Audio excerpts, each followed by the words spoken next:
I kept on wondering, kept on investigating. And before I go into my food for thought, I want to share something that I learned. Sometimes the younger generation has language that they use, and be it text or whatever, as they use this language, we sometimes say, what does that mean? But I found out something that we as older people use, maybe we don't realize what it means. A lot of times you'll hear somebody say, well, bless their heart. Younger people, that's not a compliment. Usually when somebody's saying, well, bless their heart, they've done something that you're like saying, what were they thinking? What in the world were they thinking? And the nicest way we can put it is, bless your heart. Well, I want to share that because that was brought to my attention, and I said, oh yeah, we do that. But back to my food for thought. The other day, my wife and I went to we were Walmart shopping, grocery shopping. She has her list. So she sends me to get a couple things from the list, and I walk. And I ran into two Utes, as my cousin Betty would say. And upon running into these two Utes, I started talking to them, make conversation. Hey, yes, sir. And they were so polite and articulate. It was just beautiful. I walked back to my wife, smiling, saying, I just met two of the nicest young men. And she's looking at me with her thought, and with this look. And you know, my wife sometimes when she will look, I'm thinking, is it because I don't have anything that's on her list? Is it? And then I realized, why should I be surprised? Why am I surprised that I ran into two youths that were respectful? Then I realized that as a society, it's a shame that that's what we have come to expect, is to run into youth that's not respectful.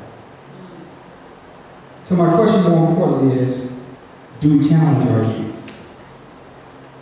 Do we challenge them so that they don't have a lack of consideration for society?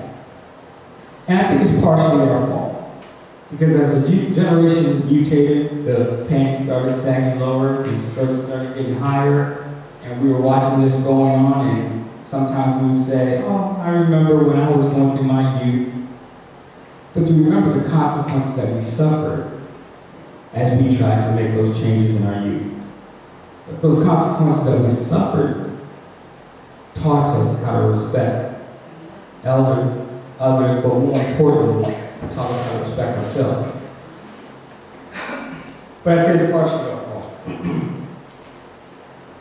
I say it's partially our fault because our youth need to realize that they need to expect and want more from themselves.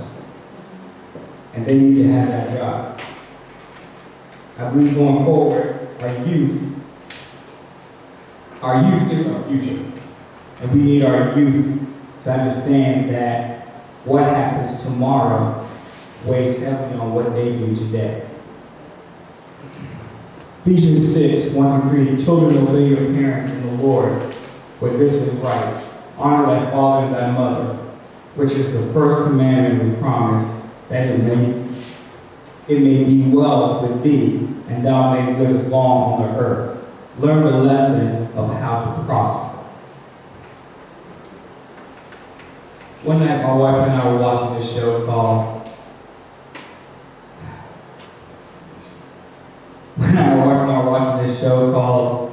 What Would You Do?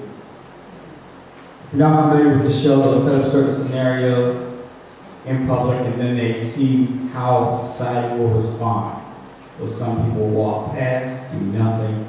This particular episode, they had a person just on the road with a flat tire. So they first tried a woman, got help like that, no problem. Then they tried a man. Took a couple minutes, people would show up, help him change his tire. Then they took a gentleman and dressed him up as a Muslim man. And people walked past, walk past him. And finally, this 18-year-old walked up and said, "Hey, you need help with your tire?" And the guy said, "Wow, yeah, I do." And he said, "Okay, let's get it done." He's down there and he's helping him. He said, "I was standing here so long, I didn't think I'd get help because people would think I'm Muslim." And the young kid said, "Well, people need to get over that. People are people. We need to love all each other as brothers because we are brothers." And it was beautiful to see. I'm sure his parents were proud. I'm sure it's how he was raised. And I'm saying that's what we need to instill to our youth. So I said it's not only love, but youth need to understand that it's not just them. What they see their friends do, if they do nothing, their friends take that as approval and will continue to do so. They need to lead by example. Show your friends you doing things right. They will realize that's the way to be.